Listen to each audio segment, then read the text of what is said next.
Alam semesta kita mengandung materi yang jika kita lihat lebih dekat terdiri dari partikel-partikel. Ada berbagai jenis partikel, elektron, quark, atau neutrino. Partikel bergerak di alam semesta dan dapat berinteraksi dengan bertukar partikel lain. Gaya elektromagnetik misalnya, dimediasi oleh pertukaran foton. Semua partikel yang berbeda ini diperhitungkan dalam apa yang kita sebut model standar. Saat ini adalah deskripsi matematis kami yang paling tepat tentang dunia kuantum.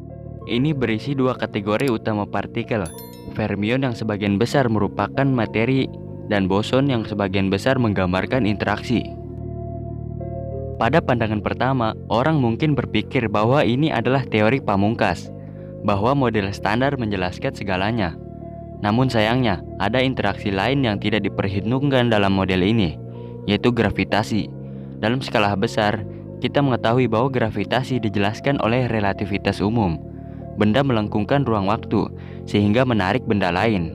Seperti jenis interaksi lainnya, kami memperkirakan bahwa kelengkungan ruang waktu terdiri dari partikel-partikel kecil pada skala kuantum.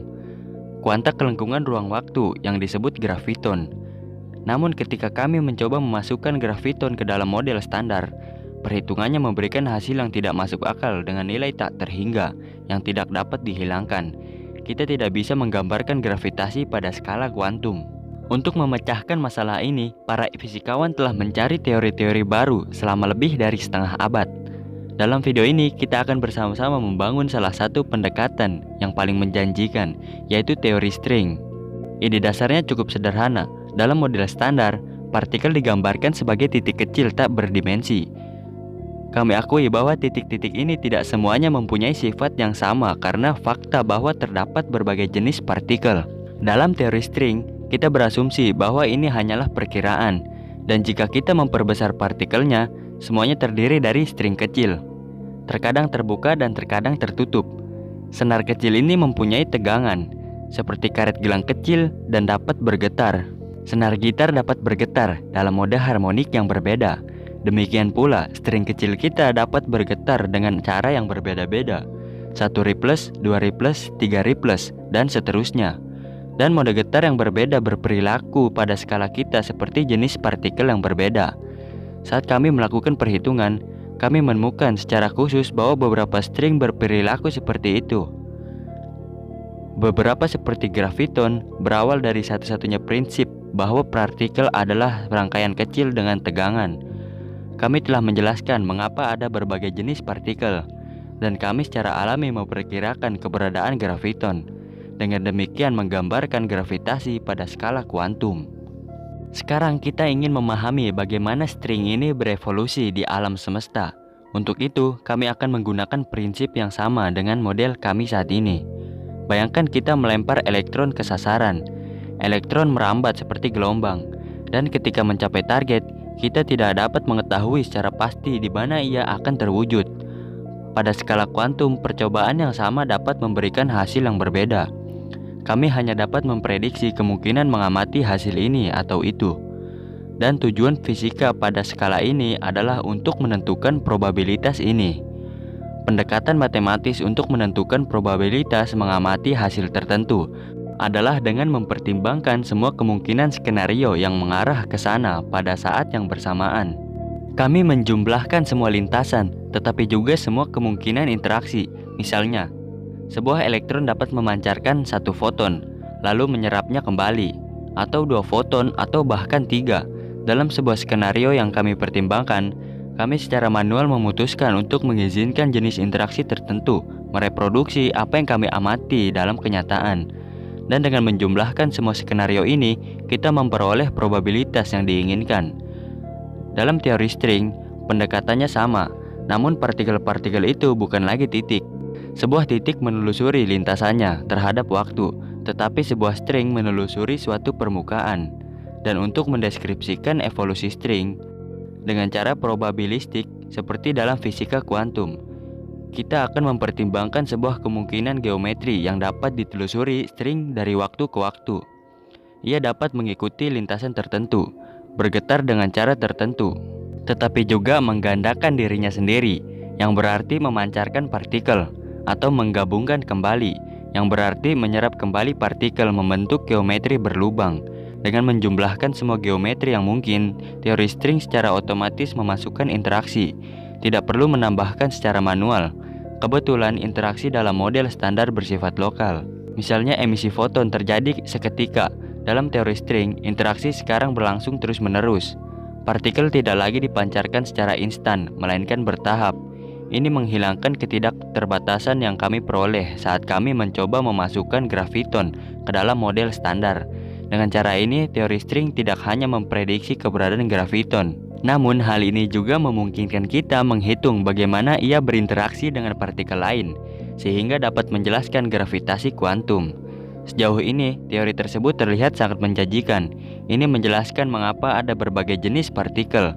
Ini memprediksi bahwa mereka dapat berinteraksi, dan itu mencakup deskripsi kuantum tentang gravitasi. Sayangnya pada tahap ini, model tersebut menunjukkan 3 masalah. Masalah pertama, semua string berperilaku seperti boson, seperti foton atau graviton. Di dunia kita terdapat kategori partikel lain, fermion, seperti elektron, namun sejauh ini model kita tidak memprediksi partikel tersebut. Masalah kedua, salah satu partikel yang diprediksi oleh teori tersebut adalah yang kita sebut tachyon. Masanya tampak seperti bilangan imajiner, akar kuadrat dari bilangan negatif. Ini adalah masalah matematika yang harus kita singkirkan. Terakhir, masalah ketiga, ruang waktu kita memiliki 4 dimensi, 3 dimensi ruang dan 1 waktu. Namun teori ini sepertinya hanya berlaku alam semesta yang memiliki 26 dimensi. Pada tahap ini, teori string menampaknya masih jauh dari menggambarkan alam semesta kita. Untuk mengatasi masalah ini, kita harus mendorong teori ini lebih jauh untuk memasukkan fermion ke dalam model kita. Idenya adalah menambahkan spinor pada senar. Mereka adalah bahan matematika yang telah menjelaskan fermion dalam model standar. Dengan hanya menambahkan spinor ke string, kita memecahkan 2 masalah. Model tersebut sekarang memprediksi keberadaan fermion dan tidak lagi memprediksi tachyon. Partikel yang bermasalah, teori ini lebih lengkap, ini disebut teori superstring. Nyatanya sekarang kami menambahkan pemintal. Teori kami menunjukkan simetri fundamental antara fermion dan boson. Di satu sisi itu memprediksi bahwa akan ada boson sebanyak fermion. Ini disebut supersimetri. Bagaimana dengan masalah ketiga? Sebelum kami memasukkan supersimetri, matematika membutuhkan alam semesta 26 dimensi. Kini teori superstring membutuhkan alam semesta dengan 10 dimensi. Sayangnya permasalahan ketiga ini belum terselesaikan. Teori tersebut sepertinya tidak cocok dengan alam semesta kita yang hanya memiliki 4 dimensi. Namun sejauh ini modelnya sangat menjanjikan. Haruskah kita meninggalkannya untuk semua itu? Jika memang ada, di manakah 6 dimensi yang hilang tersebut? Salah satu kemungkinannya adalah alam semesta kita hanyalah potongan 3 dimensi dari alam semesta super 9 dimensi yang lebih besar. Kemungkinan lainnya bisa jadi 6 dimensi yang tidak kita amati itu meringkuk di permukaan. Untuk memahaminya, bayangkan seekor semut berjalan di atas sedotan. Sedotan mempunyai 2 dimensi. Semut dapat berjalan maju, mundur, dan kiri ke kanan mengelilingi sedotan. Namun jika kita cukup memperkecil, kita hanya melihat satu dari 2 dimensi tersebut. Yang kedua yang melingkari sedotan berukuran sangat kecil dan tidak dapat dilihat pada skala ini. Dalam teori string, kita dapat mengasumsikan fenomena serupa. Alam semesta kita mempunyai 9 dimensi ruang, namun 6 diantaranya merupakan dimensi yang sangat kecil yang meringkuk sehingga kita tidak dapat melihatnya pada skala kita. Hipotesis ini mungkin tampak sedikit dibuat-buat. Apakah masuk akal untuk berasumsi adanya dimensi yang tidak kita amati? Namun ternyata keberadaan dimensi tambahan menjadi pertanyaan yang sangat menarik dan mengisyaratkan fenomena yang mungkin bisa kita amati. Misalnya, kita dapat membayangkan sebuah partikel tak bermassa yang bergerak dengan kecepatan cahaya. Namun sebagian berada dalam dimensi kompak. Dari sudut pandang kami tidak melihat dimensi ini. Dan oleh karena itu, partikel tersebut tampak lebih lambat bagi kami. Kami hanya mengamati sebagian dari gerakan penuhnya. Tampaknya melambat seolah-olah memiliki massa. Gagasan mengenai dimensi pemadatan tambahan menunjukkan mekanisme yang cukup sederhana di mana beberapa partikel mungkin menunjukkan massa yang besar. Namun saat ini kita memerlukan terlalu banyak energi untuk membuatnya di akselerator partikel dan memastikan keberadaannya atau tidak. Kehadiran dimensi tambahan ini juga memungkinkan rentang getaran yang jauh lebih variasi, mode, dan karena itu keragaman jenis partikel potensial yang lebih besar. Selain itu, ada banyak cara berbeda untuk menggulung 6 dimensi, dan setiap kemungkinan akan memprediksi alam semesta yang berbeda, di mana string dapat mengadopsi mode getaran beberapa dan karenanya berperilaku seperti partikel berbeda. Dengan hati-hati memilih cara pemadatan ke 6 dimensi ini, kita dapat menyesuaikan deskripsi kita sehingga dapat memprediksi partikel yang sama dengan yang kita amati di dunia kita. Meskipun demikian, di antara segudang kemungkinan masih belum jelas mengapa alam semesta kita menggunakan partikel model standar dibandingkan kemungkinan lainnya. Menurut beberapa hipotesis yang masih spekulatif, geometri alam semesta bahkan mungkin bervariasi dari waktu ke waktu, bertransisi dari satu pemadatan ke pemadatan lainnya. Dan dengan demikian, hukum fisika bisa saja berubah pada awal mula alam semesta kita. Sebagai kesimpulan, teori string hingga saat ini masih merupakan model spekulatif. Sangat sulit untuk diuji secara eksperimental karena string berukuran sangat kecil, dan yang hanya merupakan salah satu pendekatan di antara banyak pendekatan lainnya dalam upaya menemukan teori pamungkas. Namun ini masih menjadi salah satu model yang paling menjanjikan, yang wawasannya jauh melebihi tujuan awalnya. String memungkinkan kita mendeskripsikan gravitasi pada skala kuantum dan membuka pintu untuk mempelajari lubang hitam. Mereka membantu mengembangkan beberapa bidang matematika dan mendapatkan pemahaman yang lebih baik tentang model standar itu sendiri. Teori string bahkan menawarkan kandidat hipotesis untuk partikel seperti aksion yang berpotensi menjelaskan materi gelap, yang mengatakan masih banyak penelitian yang harus dilakukan.